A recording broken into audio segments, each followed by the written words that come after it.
It's an exhaustive introduction, Mary. Thank you very much. I didn't even know I did that much stuff. So, this is my last commies up. It's pretty, I don't know if I'm happy or not, to be honest. So I've been around for a while. You guys have seen me here probably. If you haven't, well, here I am. I'm just coming up on 4 years now. I've had a fun time compiling a few memories and the key takeaways from my experience. And I've got 5 minutes to give you a brief overview of 4 years of my life, which is probably the hardest thing I've put 2.5 days into, so I hope it goes well. All right, we can hit up the next slide, John, thank you. So, truth be told, I was young and dumb when I first came to Grebel. And now, well, I'm just not so young anymore.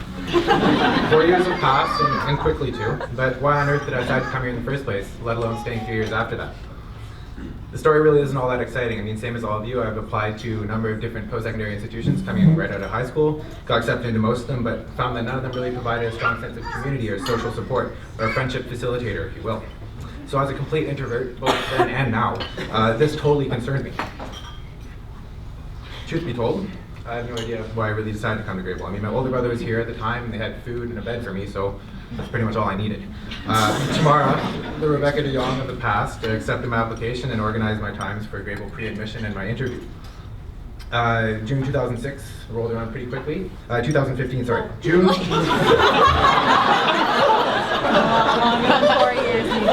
2015 rolled around pretty quickly, and I came to Waterloo and Grebel for the first time in my life. Got out of the car, I walked into the Grebel Student Services office for my interview with my slinky in hand. All was going well. I was telling them how I like to think outside the box, how I thought I was pretty flexible when it came to schedule management. I could see the end of the light. I could see the light at the end of the tunnel when things got tough, and I also could fall downstairs pretty quickly. I really wasn't sure if they were picking up what I was putting down because it took that I told them that I was Mennonite, and that's when I received my offer.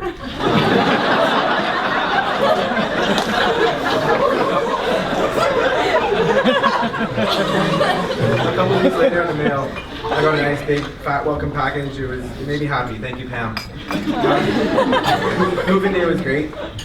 Some overly energetic and somewhat intimidating teens ran out the front doors of Grebel screaming right on my face, stole all my stuff, ran out to my room. It was oddly nice of them, but I was soon to learn that that's just how things kind of ran here at Grebel. Connor Huxton was my roommate back in the time. He was well known around Grebel. I knew no one. But his mom was the president back in the day, and that was my quick way out if I ever needed it. We won a bunch of different competitions like the door decorating contest, and we had a bunch of really deep talks about how we really found school hard and why we were even here in the first place. So off to class I went. Class was great. I was learning a whole lot of new things. I mean, I can't tell you what exactly, but I knew that for a fact I was learning. Unfortunately, due to our room setup and the FIFA, all the Xbox louders we had going through first year, my grades reflected the lack of work that I was putting in. Thus far, 2 weeks ago, but thus far I haven't failed a class in my undergrad, but that's okay. I almost failed molecular genetics with a flat 50% in Bio 239. But that's okay. I had seen numbers like this in my academic career before, so I wasn't all that fazed. Another thing standing between me and achieving a righteous 4.0 is that, contrary to popular belief, I like to party.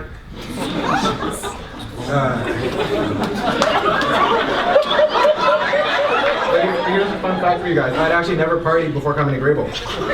Multiple hands-on experiences at Grebel's Party 101 and 102 seminars at the Regina 30 taught me well that moderation in fact was cool because it meant you could function the next day, which I later found was absolutely key to academic success in upper year studies. In addition to school, and a few social networking events here and there, relationships were another thing that I tried at Grebel.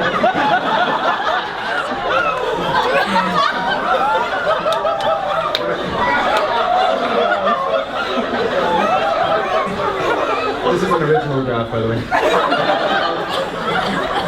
I had the great idea of being chem lab partners with my girlfriend at the time. We were also in the same program, taking all the exact same classes. I learned many valuable lessons from this experience, and we broke up right after the lab ended. In all honesty, it's really tough to juggle relationships in school at the same time. Is it worth it? I mean, I'm not sure. I guess it really depends who you're with and if you think they're worth your time, but you probably know that already. So, pretty much that's all that happened in first year, so second year rolls around. And I was fortunate enough to be chosen as an OWL the year before, so I got to welcome a fresh batch of Grebelites into our Scooby-Doo themed O week.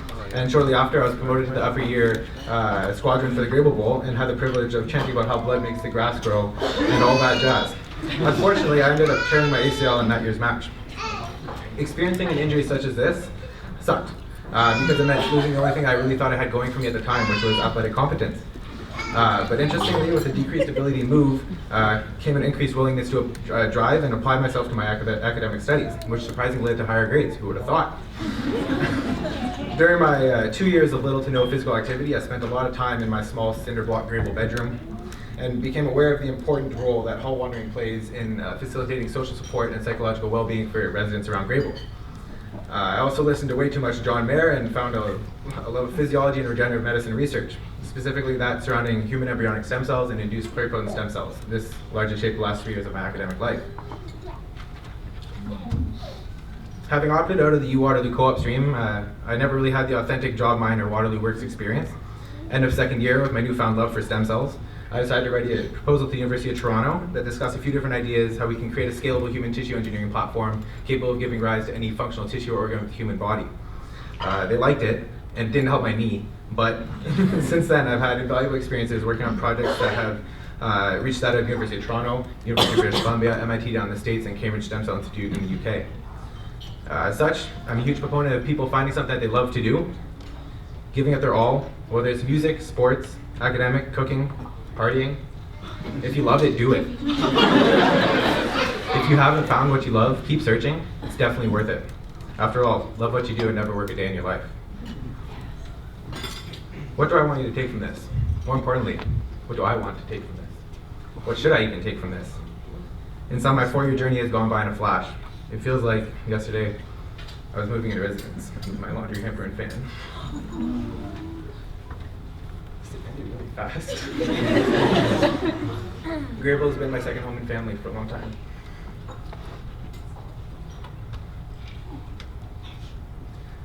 And I love you guys a lot. Thank you.